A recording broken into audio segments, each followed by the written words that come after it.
Live from the Orange Space in Redlands, California, the Mark and Andre Show presents Mark and Slick, discussing conspiracy theories, film, and entertainment.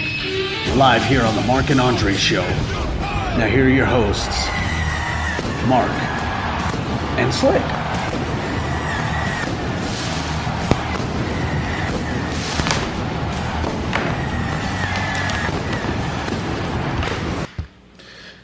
Welcome, ladies and gentlemen. I want to thank you for tuning into the Mark and Andre Show. I'm your host, Mark Flores, and alongside me tonight, instead of my usual go-to host, I have Slick. What's up, dude? Slick, welcome to the Mark and Andre Show. Andre, unfortunately, isn't able to make it due to social media matters. He didn't tell me in particular, but he's not here to make it today for the podcast. But other than that, I want to thank you for coming on board. Absolutely, man. Being a guest, aka the co-host for tonight's show. Honestly, I'm kind of worried. Mm-hmm. I listened to you guys' podcast, and you guys talk some real shit, and I don't know if I could keep up. You've also listened to my podcast, and you know that's not. I take a different approach, you know what I mean? Yeah. So I'm just kind of, I don't want to, for lack of better words, I don't want to dumb down your podcast. Well, I have a list of expectations. Expectations, not like, and of do's and don'ts. I know, huh? Mostly don'ts. No. Mostly don't be you. Just go with the flow, and don't be a slick. I got it, dude. Ladies and gentlemen, I want to thank you for tuning into the Mark and Andre podcast show, the only film, entertainment, and conspiracy theory podcast on Spreaker.com. Tonight's topics. Arkansas law enforcement look to Amazon's Echo device for potential evidence. This will then lead and segue to our next topic of the night, where can artificial intelligence prosecute you in the court of law? The next topic we have as well is 9/11 veteran lied about getting stabbed on Christmas Day. Sorry. The next topic that we have as well is a professor at the University of Wisconsin at Madison is offering problems with whiteness classes.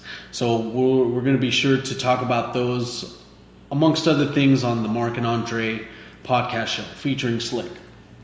But first and foremost, let me go ahead and get the commercials done and out of the way here on the Mark and Andre Show. Hello, this is Mark Flores from the Mark F Podcast channel, here to let you know that this podcast episode is brought to you by Game Swappers.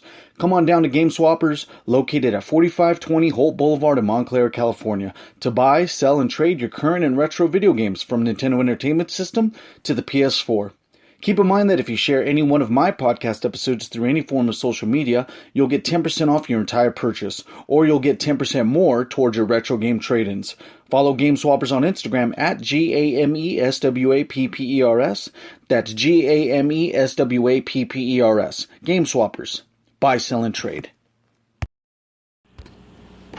This also gives us the opportunity to bring display to our new sponsor, the Orange Space. Located in Redlands, California. It's basically an open forum for you to study, do research, do whatever you have to do within the confines of the said Orange Space. Anything legal, basically. Yeah, anything within legal confines, of course. There's Wi-Fi, free coffee. It's a good place to study in case you need that extra spot, because sometimes our residents and other places that we like to study isn't really readily available to us. So that is what the Orange Space is here for. It's here for people to either study, get a project going off the ground, even draw some stuff here on this whiteboard to my studio audience here. That is a permanent marker. Oh man, that sucks. I don't know why they have it on the whiteboard. I don't know. Anyway. Cool spot though, for sure. Yeah, definitely. It's definitely a space that is orange. Take the screen off. Forgot to do what now? Take the screen off. Oh, the other one? All right. So, how's your day going, Slick? Hold on a second. It's going pretty good, actually. Yeah? How about yourself? I had a long day today. I had to freaking. I had this. I don't know if I mentioned it to you. I had this injury at work. Right.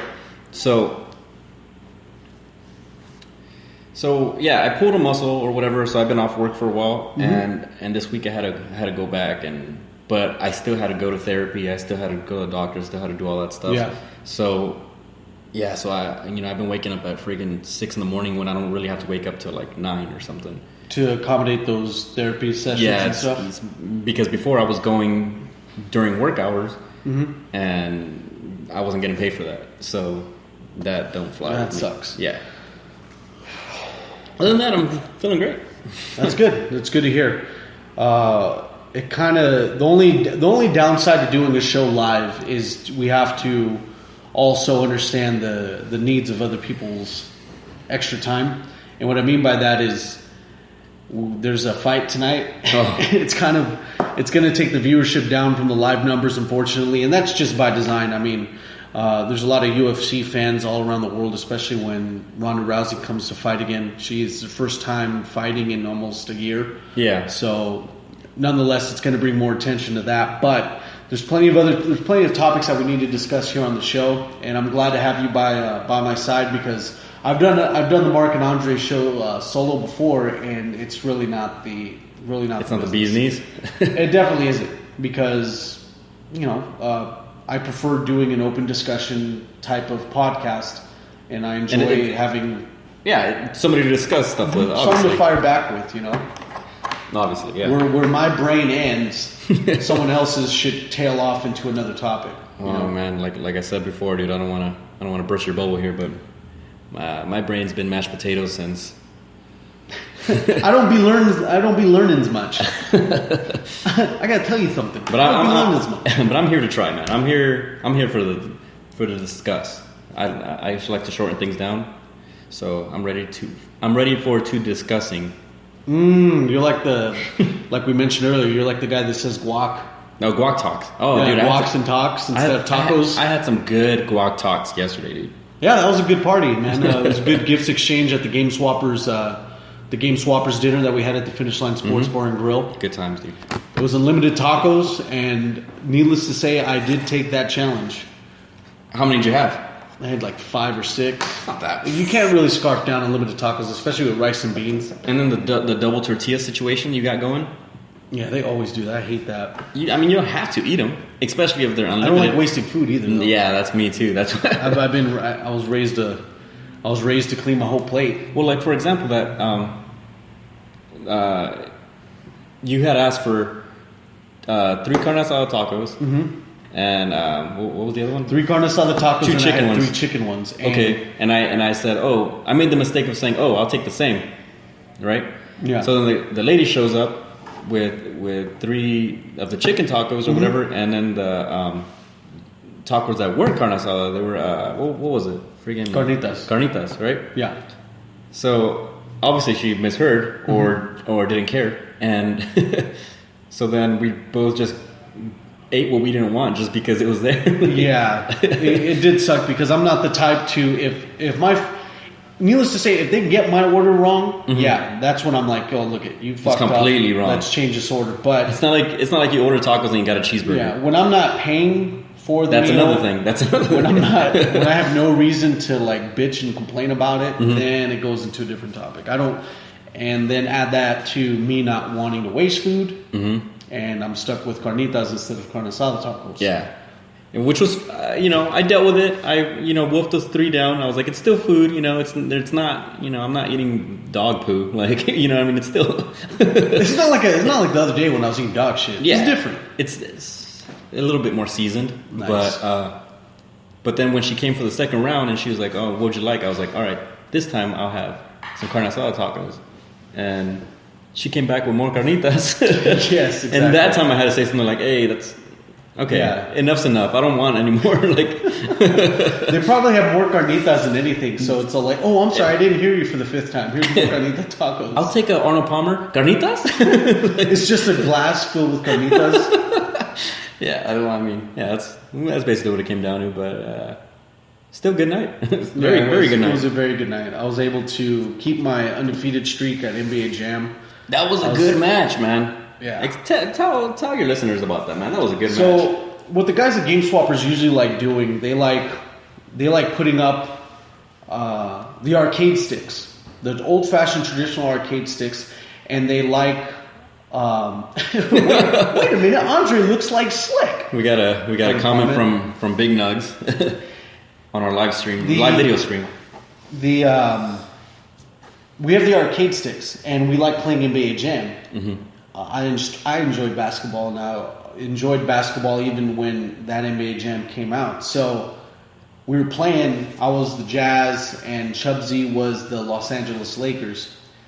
And while we're playing, it's a heated contest. We're talking the point differential by every quarter is like less than 2 points. Mm-hmm. So we're neck and neck and neck. And then the fourth quarter we tie, forcing an overtime. And this is exactly what happened the previous time we played. Yeah. So me and Chubsy, every time him and I play, it gets intense. Like I turn into a different person. When I'm competitive, the whole me lackadaisical, the whole me being I don't give a fuck, turns into I'm super competitive. Like there's nothing toning it down. That game will bring it out in you, dude. There was like times I was just like fuck, shit. I felt like I was a guy on Tourette's. So just cursing and and everything. So we get to overtime, and I was able to get rid of the tie because I was still down by 4 points, and then I ended up coming back and beating Chubsy by 1. So it was 70 to 71 at the end of the contest. It was a no-biter. Like, it was in the big screen. Yeah, it was huge. Yeah.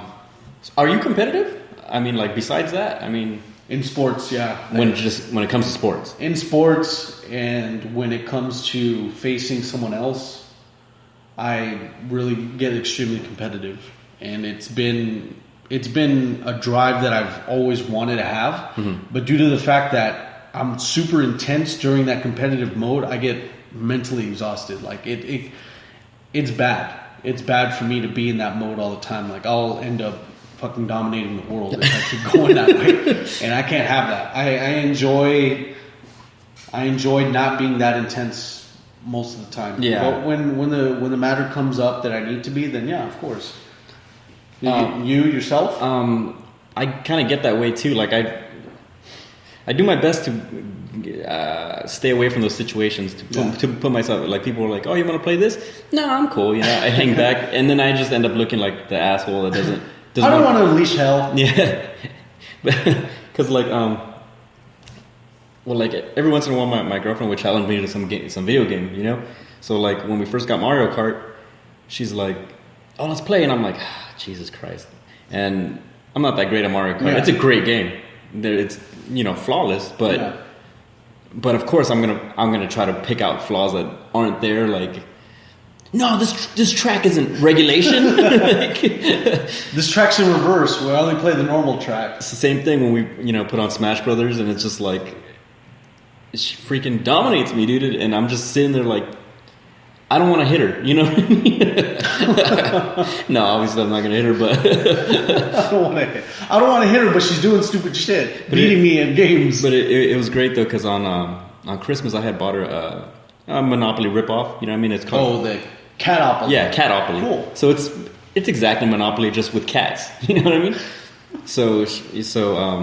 Did Parker Brothers make that, right? Yeah, right. Really? So it's a parody of that, right? I think so. It doesn't look like Monopoly at all. Or I mean, it doesn't look like it. I don't know. It's not like a Star Wars Presents Monopoly kind of game. It's actually just a total offshoot of Monopoly. From what I saw, yeah, it looks. Oh wow! It looks off-brand. Yeah, but I could be wrong. I didn't really pay that much attention to it. I just kind of wrapped it up and gave it. Here you go. Yeah, here you go, Toots. Keep her at bay for a little bit, right? That's basically what happened. There we go. So it was all fine, good Christmas, all that, but then, at the end of Sunday, we're hanging out, and she's like, "Can we play Catopoly?" And I'm just like, Jesus. Oh. I'm like, because I just started getting flashbacks of I was playing Smash Brothers and me just like getting all mad, She was mentioning that she also wanted like this Savannah cat and this Siamese cat. And the funny thing that goes with that is that the Savannah cat and the Siamese cat are very fucking expensive. Oh yeah, dude. Savannah cats are almost like $900. Number one, they're ugly as hell. And Well, number two, the Siamese cat is. The Savannah cat, that's very... I'm a cat guy myself. whichever that bald, weird one is. Yeah, the Siamese one. All I know is it's expensive as hell and it's ugly as shit. Like I told you earlier, just get a regular cat and shave it. And then when it comes to form, like when it actually gets its full coat, just like, oh! Like Surprise! I gotcha! It's a regular Cadillac cat. Call it Garfield. Oh, man. The Savannah cat, that one you want to keep indoors. Yeah. Anyway, let's not have this Mark and Andre cat show going on here. Oh, no, I was just going to tell you. But anyways, we were getting into the game real quick. Yeah. And I ended up whooping her ass. And that was like... And I was happy about that because she's always bragging about how good she is at everything. And she really does beat me at everything. And for once, I got my revenge. So there you go, man. You deserve it. I do deserve it, whatever I got. That's nice. It's whatever. How about we go into tonight's topic? Let's do it, man. I'm ready. So, the one thing I have right here is that the topic that I have for us tonight is, can artificial intelligence be the next frontier to prosecute somebody in the court of law? We all know that there's a lot of telltale signs for someone to be a victim of their own evidence. Someone leaving something, someone... there's always a paper trail. Yeah, there's always something. And keep in mind, this is only in the construct of us talking about somebody doing something of a legal means. This isn't to anybody doing anything else other than committing a crime. Yeah, I mean, a lot of people are real paranoid about, like, you know, our computers have webcams and all this stuff, and it's like, the government is not just sitting around watching everybody jerk off, dude. Like, they got better things to do. When someone brings up the idea of like, well, they're watching me, it's obviously they're worried about something. They got something to hide. They're throwing up their own flag. Yeah. And little do they know is that no matter how off the grid they may seem, they're still leaving a trail.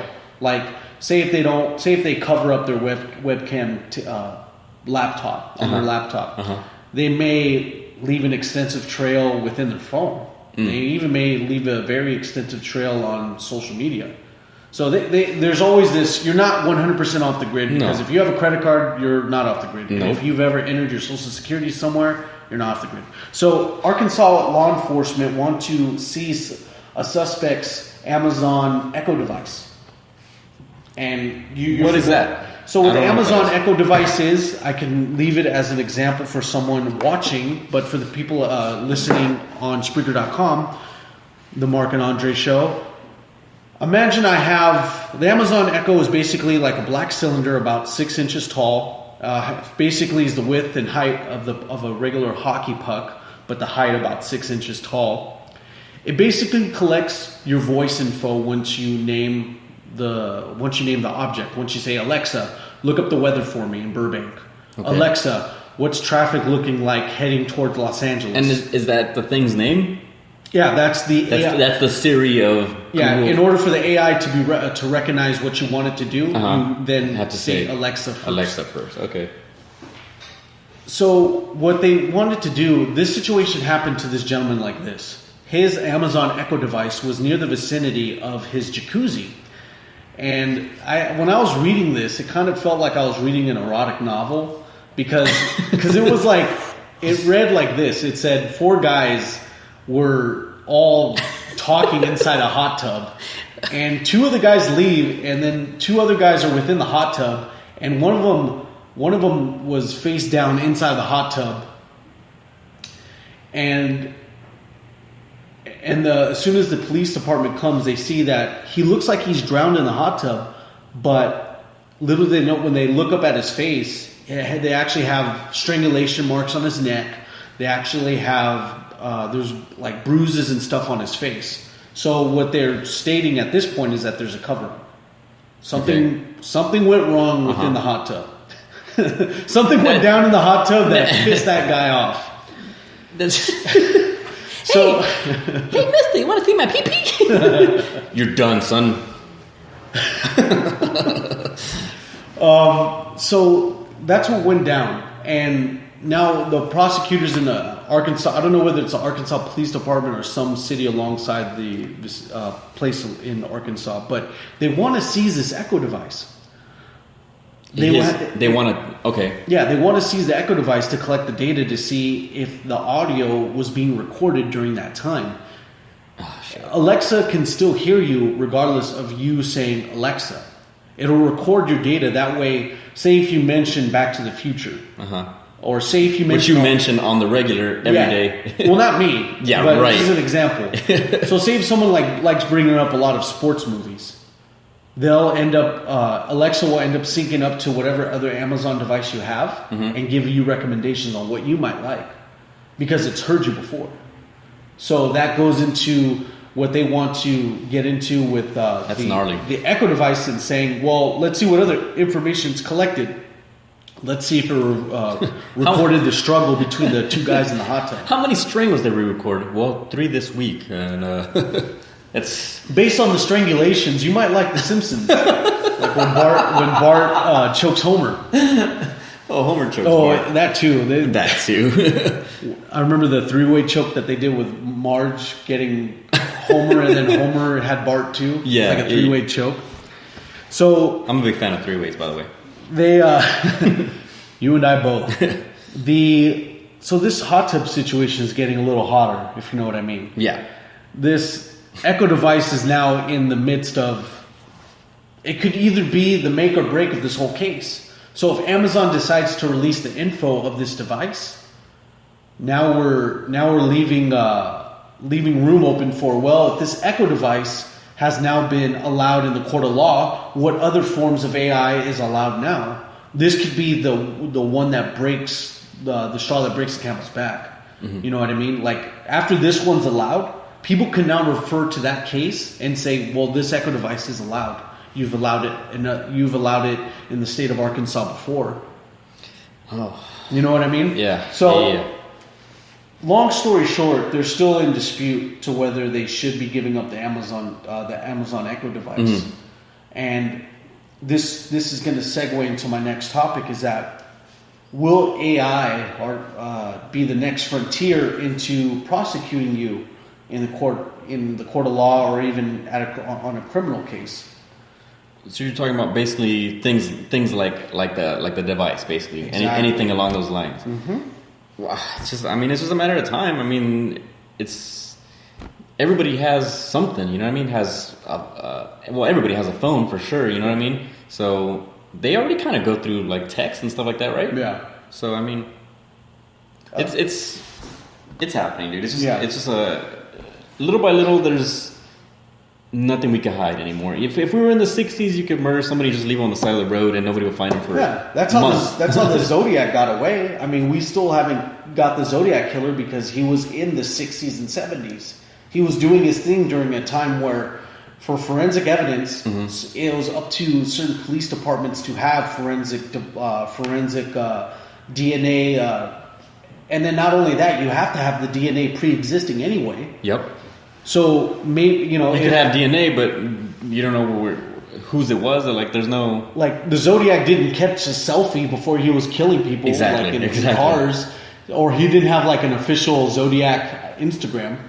You know, there's ways for people to get caught up. Yeah, and there's people that get themselves caught up on social media. There was this one chick from Australia that ended up documenting every place she went, and every place she went, she was like harboring cocaine throughout the whole trip. Oh, and then when she came back, she ended up getting arrested because like everything was so well documented that the spots that she went to ended up matching up. God damn it. She ended up fucking herself with her own posts. Which takes me to the next topic too, is that a lot of people think that they're a step ahead of Big Brother for the people that are in the interest of getting away with stuff legally. They think they are, but they're not. I mean, you just have to give into it at a certain point. Like, well, yeah. If you have your phone, if you access any app on your smartphone, you're logged in through your Gmail, your email. Yep. Even if you want to use Uber, your Gmail. Your geolocation is timestamped. Maps, all that, dude. even your maps. There's an option on the maps where it shows all your location history. Oh. And I remember doing that, looking that up, and it actually shows you routes that you've ever, like all the routes that you ever went from the time that you started Google Maps to the times that you started from the time of that day. So from the time you started navigating on Google Maps to the time that you look it up, you'll just see nothing but your usual trails, like what freeways you use, where have you been, and everything. There's no way to escape it. No. If you are using the benefit and the convenience of modern day technology, you are then at the mercy of that same technology for prosecuting you or making sure that you are being found out either way. Yeah. It's crazy, right? It's crazy to think all that. Oh yeah, man. I mean, these are the kind of things I know it's stupid of me, but I do my best not to think about because I'm not interested in wasting my whole day freaking out. You know what I mean? Like I have to live my life at a certain point, dude. Yeah, especially if you were, especially like you, Slick. Mm-hmm. You, as far as I know from you, you don't commit crimes. I myself don't do anything illegal myself. I have nothing to worry about. I have nothing to worry about. I have nothing to worry about in the eyes of Big Brother, watching me and looking at what I have to do. They don't give a fuck. What is it? Mark's doing another podcast. Okay, he's talking about crazy shit. He has a tinfoil hat. So what? So what? But if we're talking about Eric Snowden type levels of sneaking and looking at people's shit, they're going to look at you because you've led yourself into a paper trail to where the FBI or whoever is going to investigate you. You'll basically set yourself up before you know it. You know what I mean? Yeah. You want to mention a dude on Facebook not too long ago? Which one? From earlier that we were... Oh, yeah. So take... This is even a better example. So tonight's event, there's UFC... I think it's UFC 205 or something. The UFC event was being placed on Facebook Live. The whole UFC event, live as it went. It was actually being streamed through someone's Facebook Live account. Which is... Now, that's something I don't recommend at all, to do.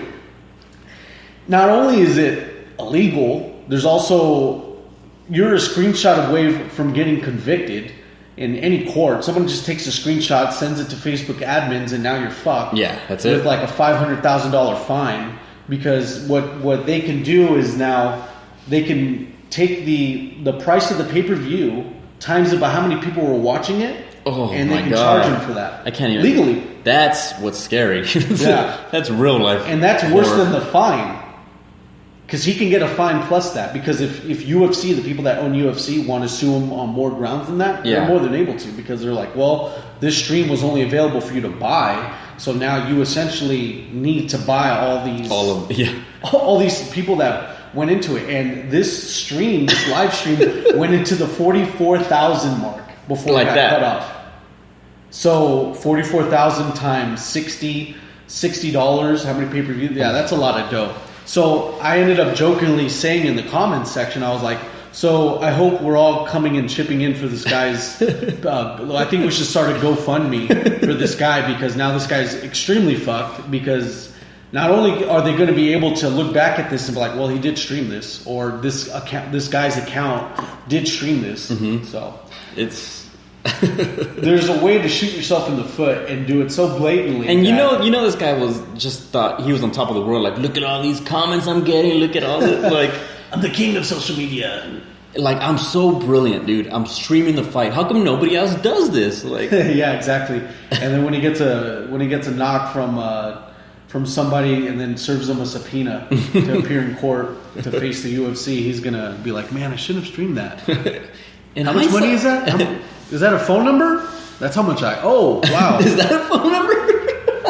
Is that a phone number to call for the judge? No, this is how much you owe. Oh, there's two phone numbers. It's that big. This is the second one. Big Nug says, it gets into privacy. Have you seen Snowden? It's against one of the amendments. Of course it is. But due to the Patriot Act and due to the whole definition of national security, if the U.S. government feels that you're doing something that is conflicting on national security. They have every right to investigate you. And they could say anything.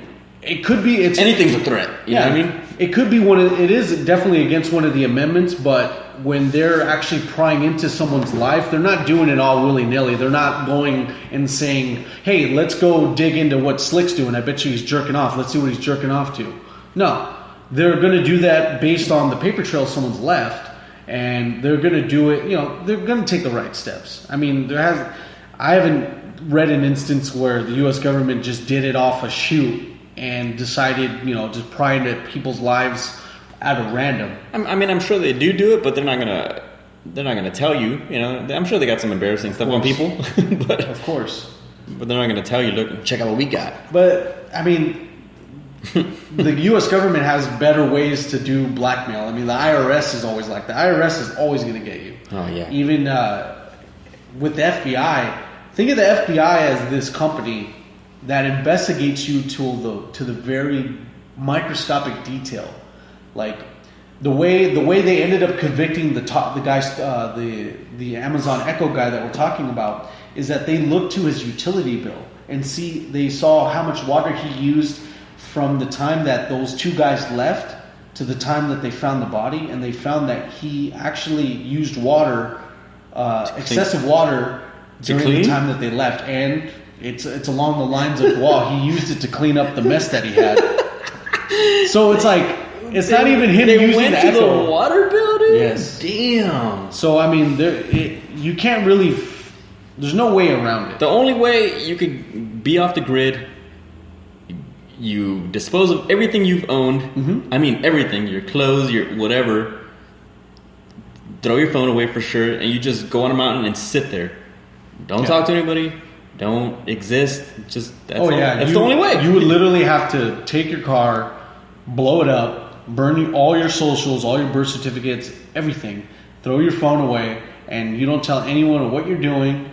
And you're off the grid. Yeah, and you're going to survive about 2 minutes. And then you're done. That's the end of your story. And it goes to what I want to recap too, is that technology is extremely convenient.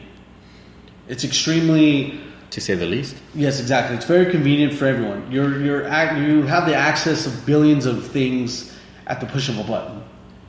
But at that very convenience, there's also a high security detail to prevent you guys from doing something unethical. So as long as you are not doing anything illegal and you remain ethical, there shouldn't be a reason why you should feel that, Big Brother might be looking at me, but then again, I'm not doing anything wrong anyway. Yeah. So there's no reason for them to actually investigate into what I'm doing. It's just a weird feeling, man. You don't want the feeling that somebody might be looking at you, even though you're not doing anything bad. It's just that, I don't know, man. I like my privacy, It's just, but there's no way to stop it. As long as your device is connected to the internet, you already shot yourself in the foot. Yeah. Big Nugs then replies on the live feed is the reason why Snowden is wanted for treason is exposing the technology that rewrites your activities.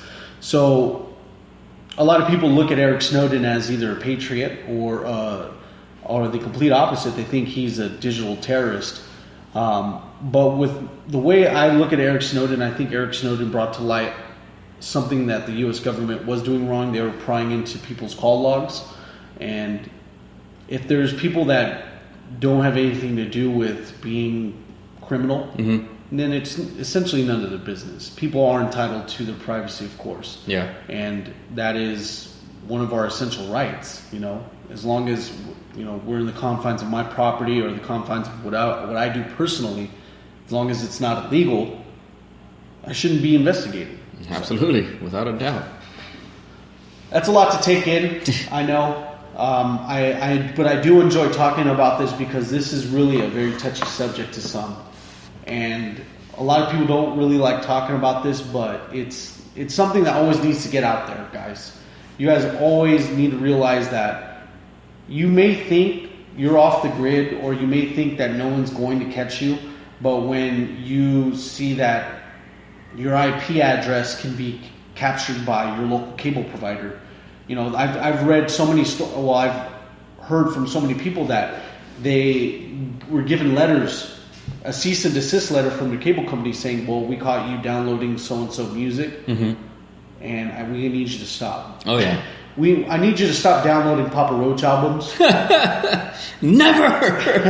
I'll never stop, brother. Never. But I just got Papa Roach songs stuck in my head now, dude. Thanks. it gets crazy, man. Yeah. One movie I do recommend that you would watch is The Snowden. Eric Snowden. I gotta see that, man. Oliver Stone. Are you familiar with his films? Yeah. So Oliver Stone's always done a biopic. He's done one about George Bush, Richard Nixon. Yep. The dude that investigated JFK's murder. Didn't he do that? What is it? The Sicario movie? I don't think It was not him. I don't know if Oliver Stone did that one.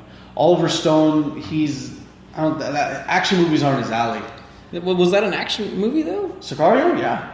I didn't catch that. Yeah, Oliver Stone. His specialty is biopics. So he's done several, and the ones I recommend. He's done The Doors movie with Val Kilmer and Jim Morrison. That's right. He's done, like I said, JFK. He's done one about Richard Nixon where Anthony Hopkins plays Richard Nixon. It's a very good film. Nixon by Oliver Savages. Stone. I think that's the movie I was thinking of. Nixon by Oliver Stone is very lengthy. It's about 3.5 hours, but it's good. Wall Street. If you guys were down with that. World Trade Center. Alexander. He did Alexander as well. Cool. Any Given Sunday. Yeah. Nixon. Natural Born Killers. Yeah, Natural Born Killers too. Forgot about that. Yeah, so Oliver he does a good job in Snowden as well. I thought Snowden was... I gotta see that one. There's a real gritty effect to Snowden, the movie. And the beauty about Oliver Stone is he likes taking liberties at some points, but with everything that he does, there's always a majority of more accuracy than dipping into fantasy and dipping into fantasy when he decides to take liberties. You know what I mean? Gotcha. Yeah. He's really he really sticks to his guns when it comes to the truth and stuff, especially when you want to bring awareness to something as epic as what Snowden has done.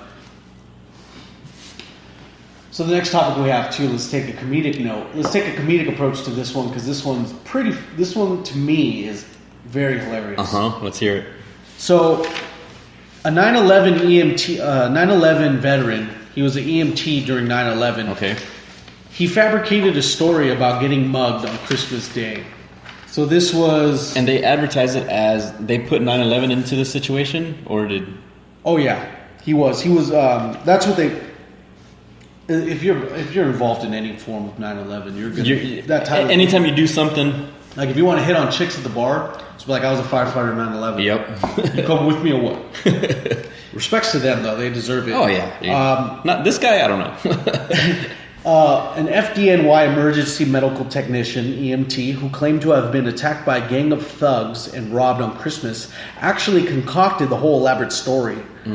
So this guy ended up having a whole sob story about him getting robbed on Christmas Day. Jesus. And they ended up finding out that due to the fact that his story was told differently multiple times, added to the fact that there was no active description of... They canvassed the area. If like someone from FDNY or NYPD get attacked, they're going to take a little more extra care to them and making sure that they get the guys. You know? Yeah. You know what I mean? If someone's hot dog cart gets robbed, if they don't get them in that... NYPD doesn't really care as much as like an X. They'll do a solid 5-minute search and... Yeah. They'll show up promptly 3 hours later to help them with the case. Eating hot dogs, by the way. Eating the hot dogs. Exactly. So this guy, Stephen Sampson, was charged with making a false statement and falsely reporting an incident for claiming that he was held up by 4 delinquents in the Bronx, according to police. Oh, he's a New Yorker, huh, B? Yeah, he's from New York, B. The tattooed father of 2. The tattooed father of 2. They could have literally taken tattooed out on this article. This article is by the good people at the New York Post. The tattooed father of 2 allegedly fabricated a harrowing account of being assaulted while off duty on his way to a holiday party. So the story goes like this. Let's hear it. So Stephen Sampson was driving his car, And then he comes to a stop on Bolton and Randall Avenue on a cold Christmas day. So specific. Just after midnight, when someone shouted, "Hey, cracker!" So at this point, hey, yo, honky. I know. At this point, at this day and age of 2016, there's a lot better ways to get a white guy's attention. Yeah. Hey, cracker. The guy turns around and be like, "Whoa, man, this old man's going to be picking on me. I got to confront this guy." Not only that, like, okay, hey, I'm going to rob you. Let's fucking be as loud as possible right now. You know what I mean? Hey, cracker. So, weren't you a 9/11? So then it goes. The New York Post then quotes that quote the New York Post on this one. So in the detail, they go into Stephen Sampson's story. The 9/11 veteran went on to detail a heroic battle, stating that he put one hoodlum in an armbar and punched the other as the two grabbed Christmas presents out of his car. So keep in mind, this is 4 people total. So one he has in an armbar, the other he's punching, and the other 2 are robbing him of his Christmas presents. So as soon as I read this, I was like, wait. So he has one guy on the floor in an armbar, and he's punching the other guy in the face. You're gonna have to forgive good old Redlands, California, for these sirens that are coming right now. It's probably the EMT coming to beat our ass. Stop telling my story, B. I was in 9/11. So he gets one guy in an armbar, and for Slick, you're pretty familiar with the armbar, right? Okay, so the armbar requires you to have 2 hands to be pulling on the guy's arm to force him into submit. Gotcha. It's pretty impossible to get one guy in an armbar and to be punching another dude while you're doing that. Not only that, just get that armbar or something like dudes put up a fight, dude. They're not just gonna sit there and just take it. So yes, you're exactly. Come on, man. When people fight, this guy's big, but come on. On a 1-on-1 situation, I would understand somebody getting another one in an armbar. Yeah, that's the guy, by the way. For those listening on Spreaker.com, so Stephen Sampson looks about 6'3", about 225 to 235 pounds. About 18 years strong, white power-ish. Yeah, exactly. He looks like a member of the Nazi lowriders in the Bronx division. And this guy, it's funny because they use this guy's it looks like his Facebook cover. This guy has a shirt that looks like a Christmas sweater, and it says "dumb" across the front, and it says "dumb Christmas shirt." But for the it looks like it's velvet too. For the idea of this story, he puts up a story that's not true, thus making the "dumb" on his shirt more stand out, more stand out than anything. And of course, he's standing next to his Dodge Charger that he bought. Of course, it's a Dodge Charger. So this guy ends up saying that the guy stole $3,000 worth of gifts. Ooh, okay. Including toys, liquor, and they have... Oh yeah, it's toys, liquor, and amongst other things. They put etc. So... Walter White. I know, exactly. It definitely looks like it. It's like a buff Walter White. And I have a quote from one of the police sources saying, he gave so many different accounts of what happened, he's no longer credible. Ooh. However, he was definitely stabbed. According to sources. So he stabbed himself? I have different ways to think about this one. Okay. This sounds like a wrestling angle to me. This sounds like this guy was put in a situation where he's like, oh crap, I have to make sure I sound badass to my fellow New York Police Department, New York Fire Department buddies. That's one. And I need to make sure that I stood my ground and I didn't bitch out. Yeah. But I want to make sure people know I do MMA. So what I did is I got one dude in the armbar, and I was able to get another dude punching him, and then I saw 2 other dudes steal my shit. So what I'm getting to, guys, I think this guy, Stephen Sampson, is full of it. Is full of shit.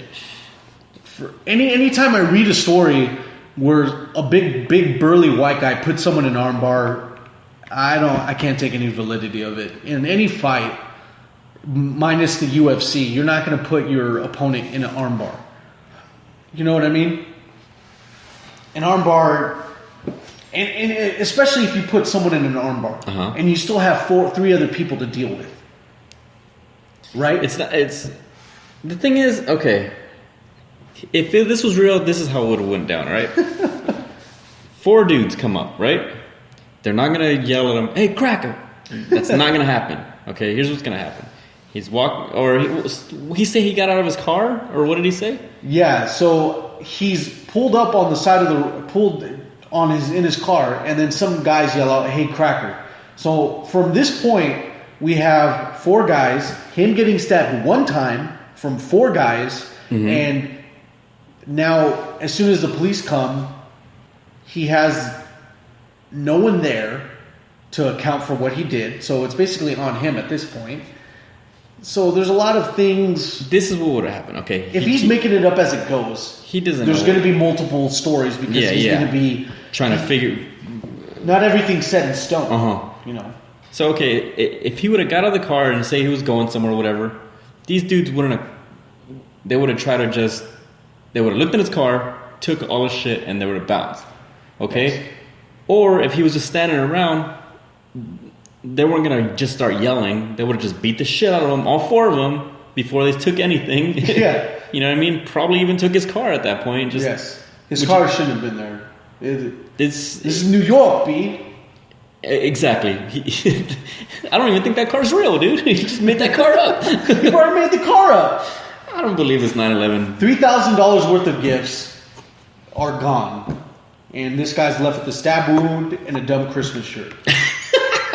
and a story about a badass guy he was able to get one guy in an armbar. Now he was able to sock the other one in the face. Oh, that to me just rings of just so much humor. I want to bring something up. Are you familiar with a channel on YouTube, H3H3?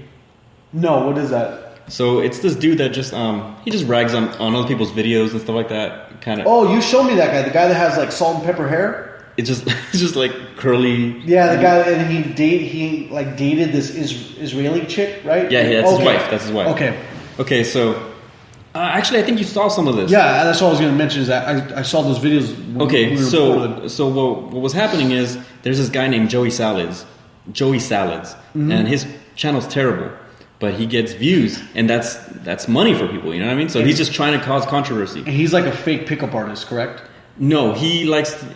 He says that he does social experiments. Oh yeah, that's what it was. Says. Okay. So he supposedly, like, for example, he did one where he was dressing up like he was trans and going into women's restrooms supposedly to see how they would react. You know what I mean? Yeah. And it was ridiculous, and it's.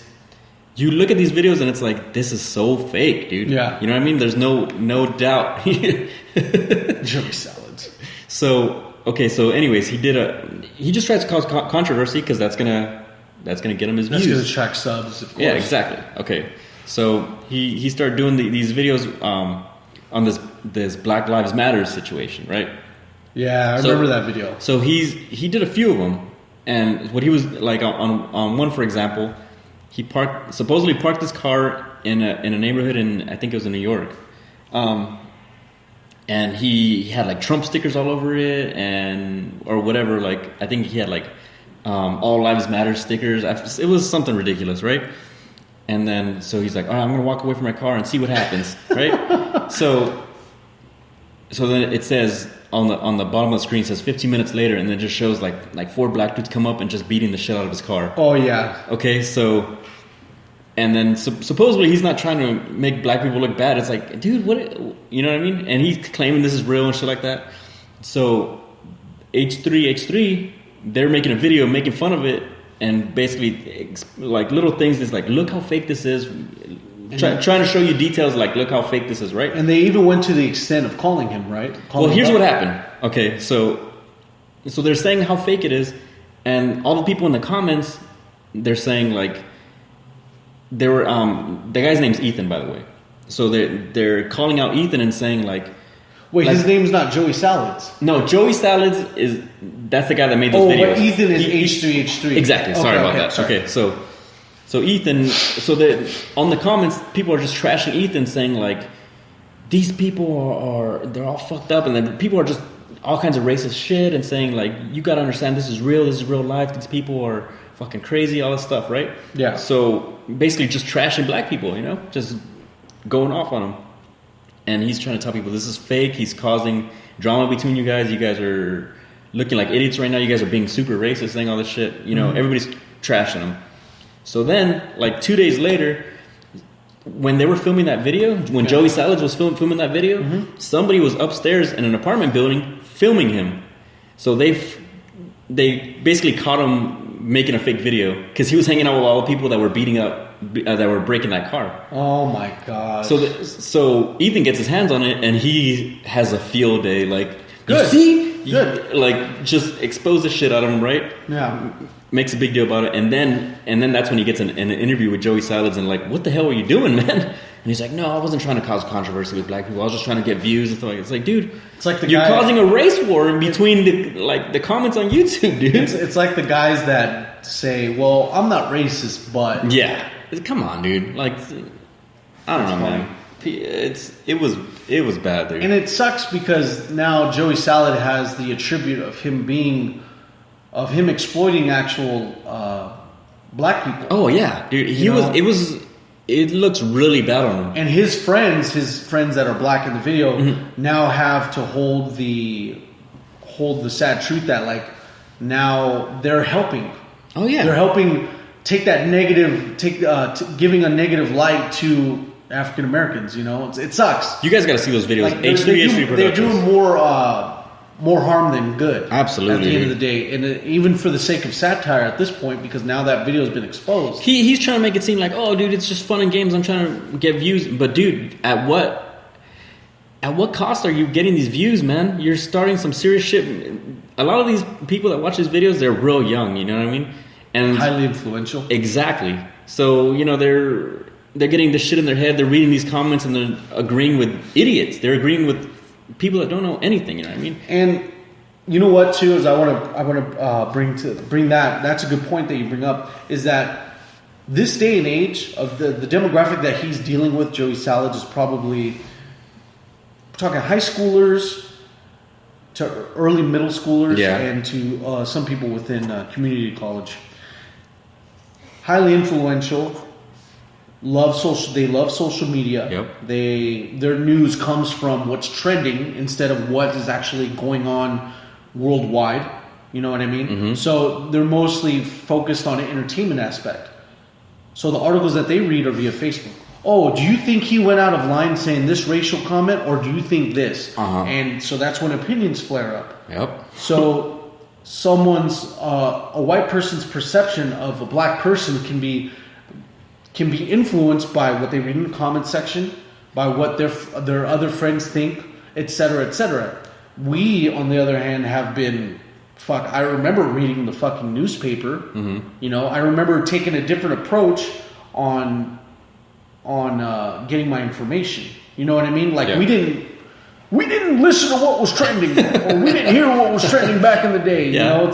So what we need now, as far as social media goes, we need a new medium of getting actual legitimate information. If you actually take the whole idea of entertainment and stuck it back into USA Today's People magazine and all these other entertainment magazines, we wouldn't get as flared up as we do with topics of what royal families are doing or what race issues are stemming up now, because people are listening to YouTubers with no educational background at all. Exactly. Dude. They're getting trolled, man. Before, people used to go to school for years to study how to do a proper news story and shit like that. And it's like anyone could be a journalist. And the thing about being a journalist is that you have to take a very calculated approach of what idea you want to have pass through in the article. Mm-hmm. These YouTubers are just thinking in the moment, like, oh, look, I'm going to cause this controversy. You gotta get what's hot. Yeah, what's hot. And then you're just being racist, dude. And you're not even thinking about it. You're not thinking about what this little kid is going to think. This little kid's going to remember this video, you know what I mean? Mm-hmm. For the rest of their lives. and then be like, "Oh, you remember when those black people were hitting these Trump stickers?" And my dad likes Trump, so we hate them now. Yeah. You know what I mean? It's fucking stupid, man. Very unfortunate. I don't know, man. It's Joey Salad's piece of shit of the year. Yeah. With going back to this 9/11 story, is that a lot of people like to think of it like in Joey Salad's context. This guy, this 9/11 veteran, they're really harping on that in this article. By the way, they end up stating it one time before they describe the stupid event that happened, where he was able to magically get someone in an armbar and punch the other guy while watching him getting robbed. At the same time, this guy has a certain reputation, and now you could take his reputation as being credible. But after the bullshit story that he conjures up, now he's no longer credible. Yeah. Similar to what the Joey Salad's, this semi-famous YouTuber, goes now. Yeah. His reputation was on point until he hit a bump in the road to where he's been exposed. So you have to, this is fucking from the New York Post. I bet the New York Post likes to hop on stuff like this. Yeah. They like talking shit about the Knicks too, but that's a whole different story. Is that true? They do. No, they do. But the New York Post is always like, if Alex Rodriguez, when Alex Rodriguez got hit with the steroid controversy, they were just blasting him on the front page of the New York Post. I called him A-Royd. Oh, yeah, Jesus. so they have to. They're like the New York TMZ. They were TMZ before TMZ was TMZ. They're trying to be like a classy TMZ. Because TMZ is not classy. Yeah. So, lesson of the day, guys, is that you got to make sure to authenticate your stories, or if you actually read a story or an article on Facebook or watch a video, take it with a grain of salt, because more than likely either it's going to be real or without validation, or don't just take it as being real off its face value. Yeah. Dig into it a little bit. If you find something suspicious, if this video looks too good, like the videos of some guy doing a racist rant to like a cashier, how convenient is that? Oh yeah. For these videos to be presented, it's just in high quality, 1080p. Yeah. In double angle. Hey, before we get off the subject, I want to. This reminded me of a story. I'm gonna go grab a beer real quick. So. All right, fine. So we're at this house party, right? It might have been like a New Year's party. I'm not even sure. But anyways, so we're at this house party, and I'm hanging out with one of my friends, and he's like, "All right, dude, I gotta get going," So I'm like, "All right, dude, I'll walk you out," So we're walking to his car, and we're just bullshitting, walking toward the car, and then kind of at a distance we see his light on, right?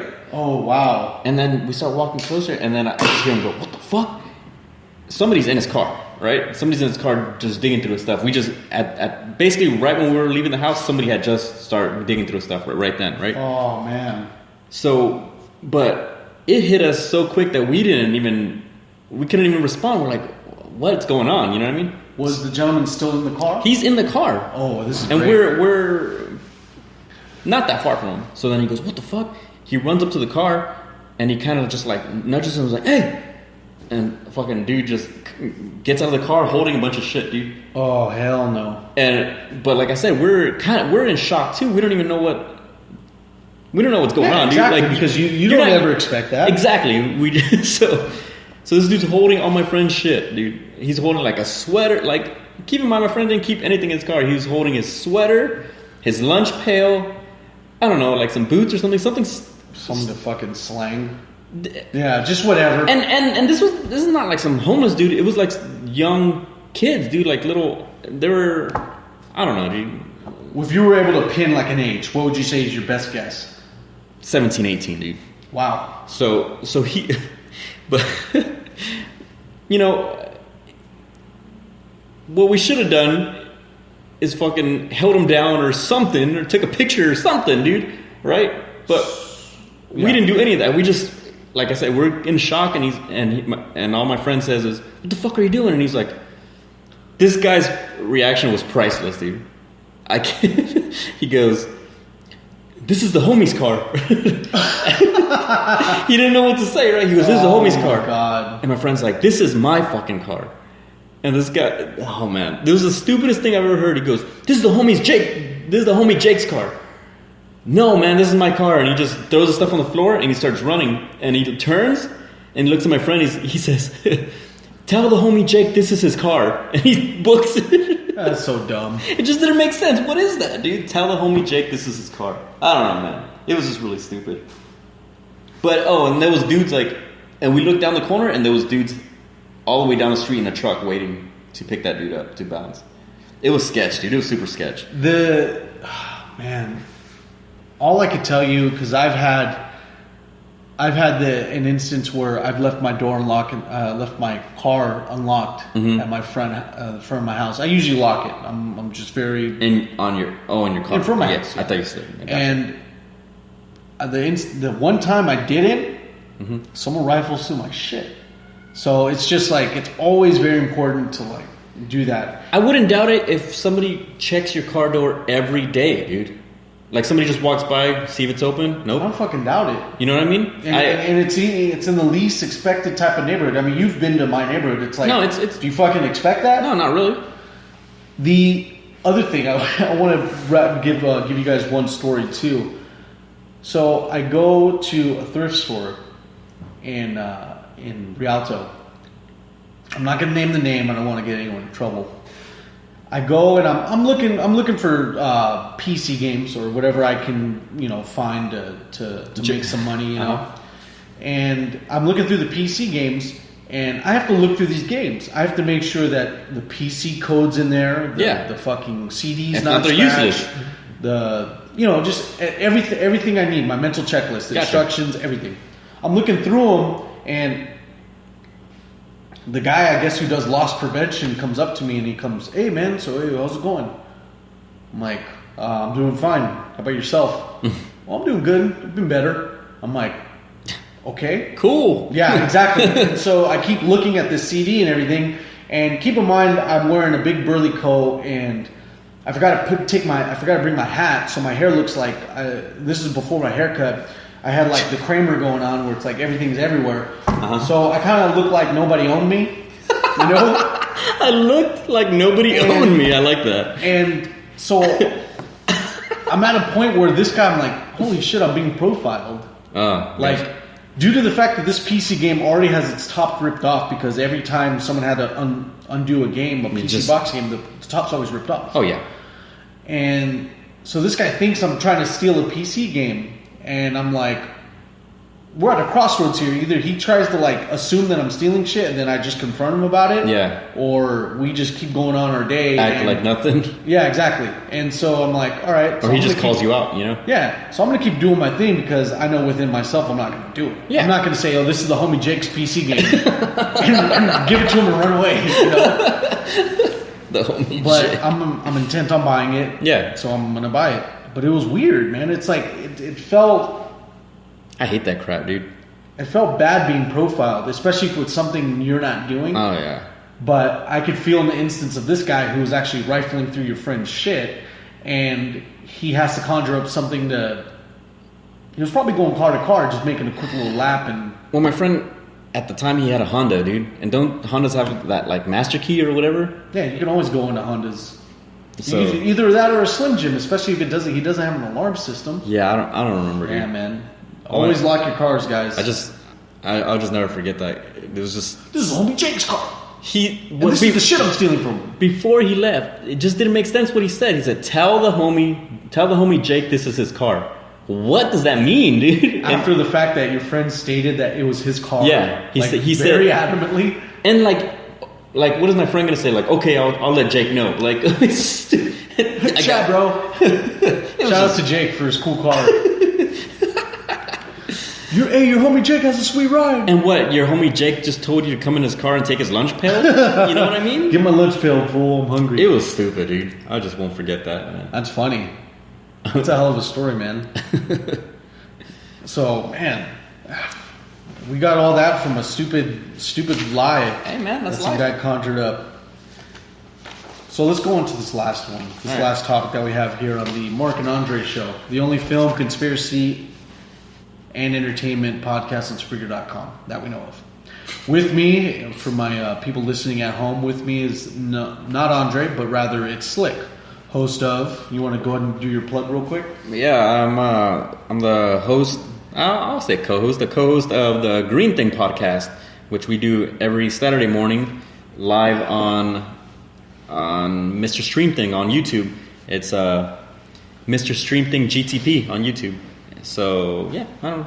That's it. That was it? I mean, yeah, I guess we stream every day on that channel, different stuff, and that's why we had you join our channel, man. Well, I appreciate it. Get a little Friday action going. Yeah, I was hoping to get Andre on board with this last topic, but due to the fact that he had to do some. Did you guys get my paper? Andre has sent it to your email. Andre is not here. This is not Andre at all. You don't even.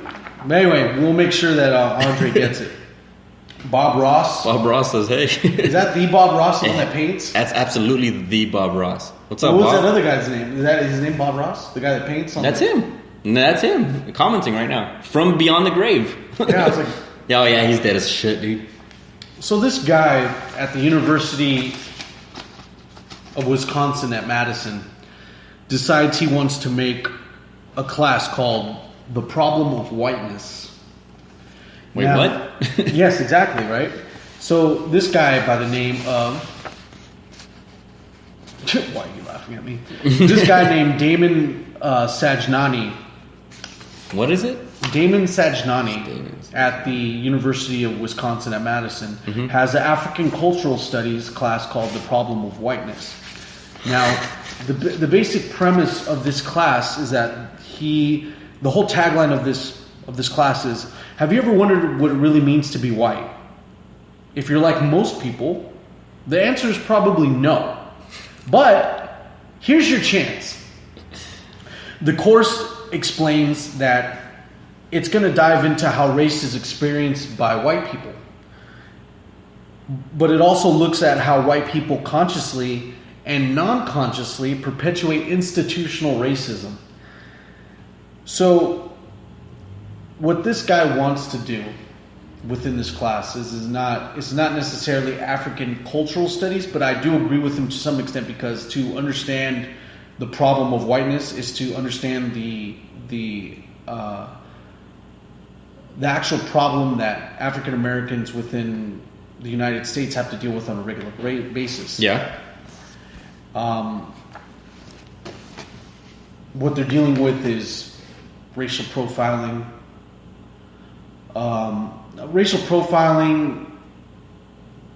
They're also dealing with white privilege, where someone else might get picked ahead of them because of, if someone of a minority versus someone of white has the same attributes, accolades, etc., the white guy may get picked before the minority. So that's what the problem of whiteness class is going to teach, is that they want to look at the idea of how white people consciously and non-consciously perpetuate institutional racism. Mm-hmm. So, you can even go into the example of a white guy crossing the street when he sees two black guys going on the same side of the street. Yeah. That's not necessarily racism, but it is stereotyping, assuming that these guys are going to do something if you meet at that same point. So this guy's class, he wants to basically get the idea across that there is a problem, and there's a problem that white people actually perpetuate this. They actually agitate the fact that there's a black person's going to do something wrong once you get pulled over, which is not nearly the case all the time.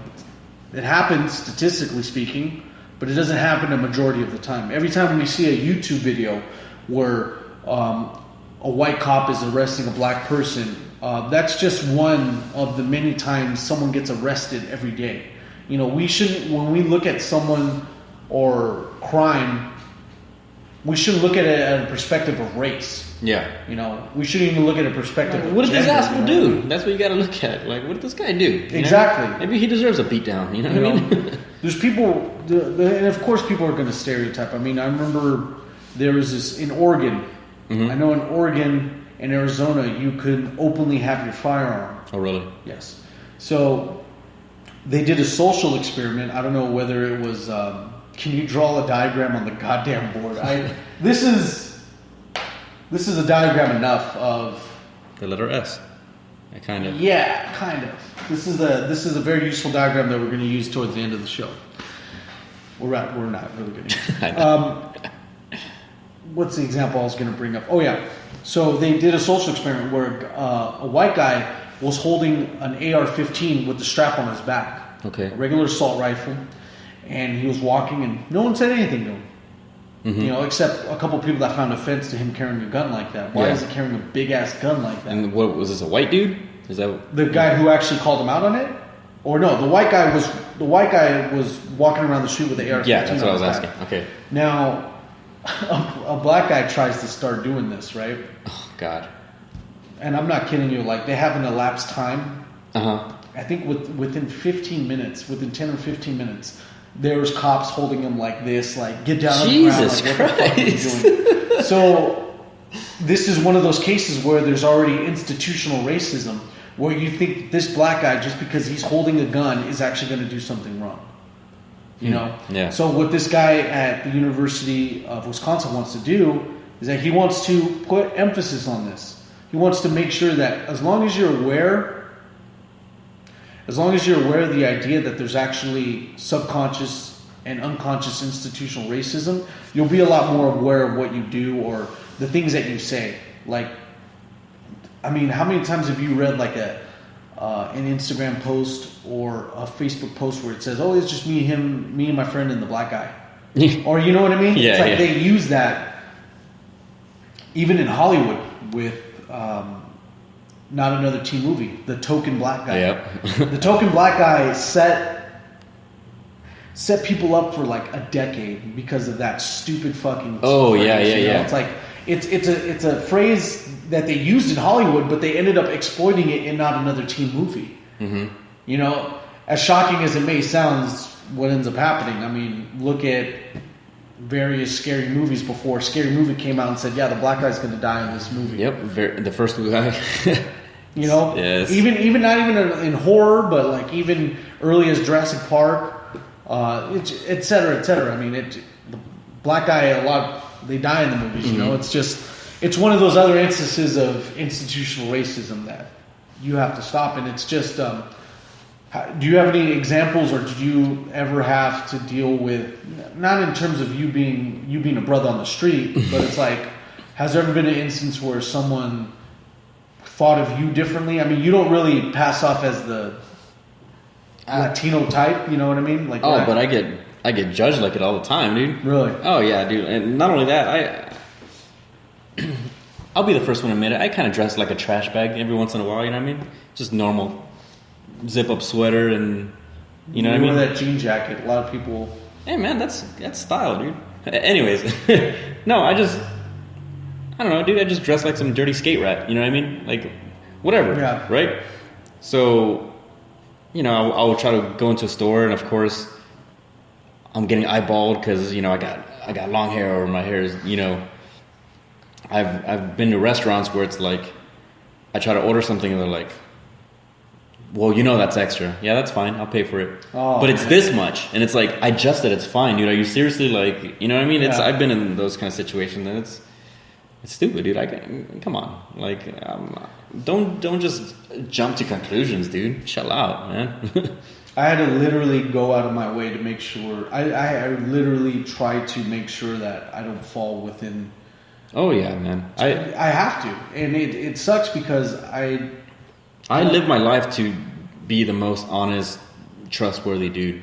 Like, I really do. You know what I mean? I totally agree with you, man. I like the fact that, you know, somebody knows if they're in help, if they need somebody honest, they'll call me and I'll answer the phone. You know what I mean? I don't know. And it sucks. You don't really have to go out of your way to that extent anymore. But it's just when someone meets me, they assume personalities on me, and I have to make sure that as soon as I meet them, like we have a verbal exchange, and they know that like I'm not what they probably assumed. Gotcha. Yeah. It sucks though, but it happens. Everybody thinks I'm just some mean asshole, dude. Since a little kid till now, dude. And then when somebody gets to know me, they're like, "Oh, dude, I thought you were this guy." And like, "Yeah, well, I got resting bitch face, dude. What do you want me to tell you, dude? I don't know." You know what I mean? Like, same thing with me. It's just I get really due to like I have various antisocial issues, and I don't like talking to people much. If I don't need to, then I don't. You know what I mean? So, but when I have to, engage and talk to them and stuff. You know what I mean? Yeah. So when I go ahead and do that, it's a matter of me going out of my way to make sure that they know that I'm not the one person that you anticipated me to be. Yeah. But with the issue that we have here, where an officer of the law, or with even a waiter, assuming that someone that looks homeless, someone that looks like they don't fit the image of the person entering the restaurant usually, they have to stereotype. And some of them even go to the extent of being racist. Yeah. You know?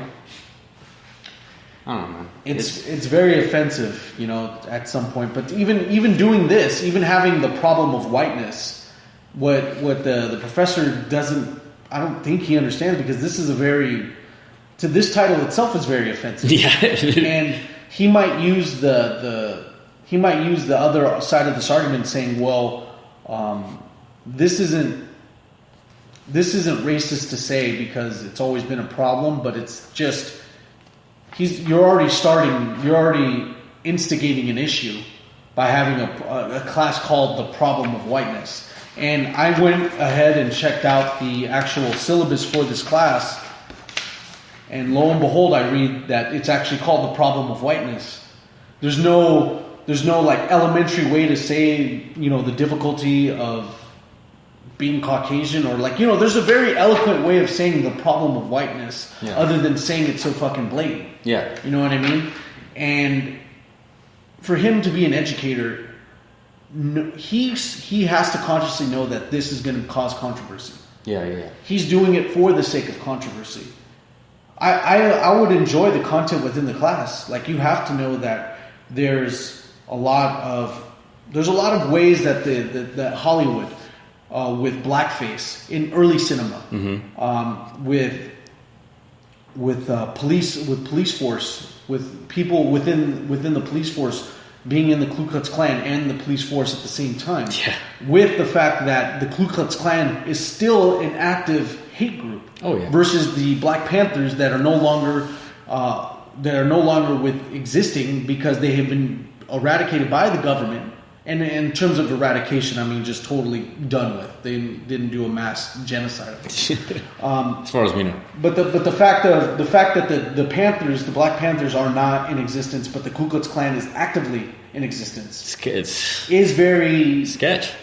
It's a very telltale sign that the U.S. government kind of takes leniency towards Caucasians rather than having a very all-out group such as the Black Panthers. You know what I mean? Oh yeah. Very unfortunate. No, dude in the sweater needs to go back. Oh my goodness! I think I was going to bring up the only thing that kind of sucks sometimes. Like I was telling you, I do my best to be, honest dude and not judge people, or shit like that, right? But what sucks sometimes is it's like you kind of seem racist without doing it on purpose. Mm-hmm. You know what I mean? Like for example, how you said, black guys cross the street and then you start crossing the opposite way to get away from them. Yeah. Well, okay, so they're crossing the street and you don't want to cross the street because then you're going to look bad. You know what I mean? Yeah, because then then they're going to automatically think, oh, this guy's racist. No, I need to go to that store over there. I literally have to go to the store. And then you have to wipe the trail. Those are the kind of things that suck, dude. It's like, you have to go out of your way to not look racist. Like, no, dude, like, sometimes, Or to find like the appropriate handshake on what to like to certain people. Like even with various friends, you can either do the regular handshake, fold up. Mm-hmm. It's just even to that extent. There's some ways to do that. But with the guy, to wrap this course up that this guy has, as being a professor, you're an educator. A lot of people are going to be very highly influenced by what you say or how you carry yourself. And by having an actual class called the problem of whiteness is actually setting yourself up to a lot of controversy. Granted, you're probably looking for the kind of controversy that's going to get your course attention, but there's a lot of ways to get this same message across than to have an actual course within African American studies called the problem of whiteness. Yeah. You're basically putting yourself up to be talked about like we're doing today on the Mark and Andre show. So it's getting crazy, but I respect it because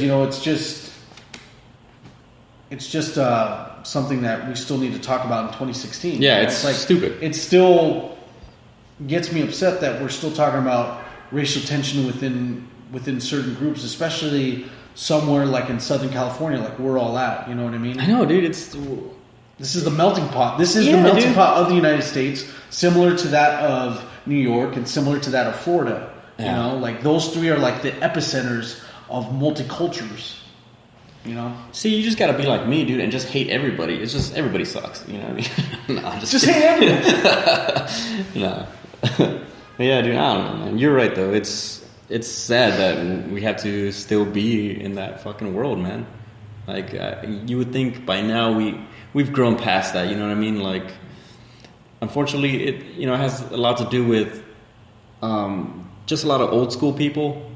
Oh, yeah. All you have to do is look at the ages of the people in the Supreme Court, people in Congress. Yeah. Those ideals, they stick around. Span generations. Those people haven't died off yet. So, they have grandchildren and where do you think the first people they hear shit from is their family? You know what I mean? That gets stuck in their head. Next thing you know, you're listening to Joey Salads saying the same shit. And the next thing, your favorite movie is Mississippi Burning or American History X. You take that as gospel. So, ladies and gentlemen, I want to thank you guys for tuning into the Mark and Andre podcast show, the only film, entertainment, conspiracy theory podcast on Spreaker.com. I encourage you to either listen to the Conspiracy Podcast live on Spreaker.com or to watch it streaming live here at the Orange Space in Redlands, California. The episodes stay up as well, so if you want to watch them later as well. You're able to watch them on Mr. Stream Thing, GTP on the YouTube channel, or you're able to listen, download them via the audio on Spreaker.com. Other than that, I want to thank you guys for tuning in. And Slick, you want to bring in a plug? Yeah, just keep watching our videos. For those of you on, what is it? Speaker or Spreaker? Spreaker. I can never figure it out. Yeah, Spreaker. Spreaker.com. I imagine I've been saying Speaker. So it's not Spreaker? No, yeah. For those of your listeners, your show is like you were saying. It's now live on our channel. So if you want to watch the video feed, it's I always forget this. Mr. Stream. No. Stream. What is it, dude? That's very good. It's Mr. Stream Thing GTP. You don't understand. I've been doing this since, dude. I've had my other channel up for almost 7 years now, dude. And to this day, I still flub trying to say it. You know what I mean? It's just how I am, man. I warned you. I had that mashed potato brain, dude. Yes, exactly, man. You had to lay off the Arizona iced tea. Not gonna happen.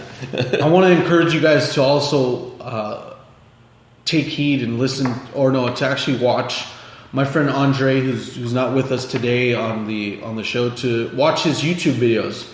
He hosts Lyricology 101, and if you are an aspiring MC, an aspiring rapper, and you want to learn more about the intricacies of learning hip-hop music with the cadences, with your rhyme patterns, your rhyme schemes, he goes into detail on how you can learn those said things. And he also does break down various songs. He's broke down Lupe Fiasco's Mural. He's broke down a few of Drake's songs, really good Eminem videos, songs, and he does take them very seriously. Every video has a very deliberate intention, and he takes everything into very extreme detail.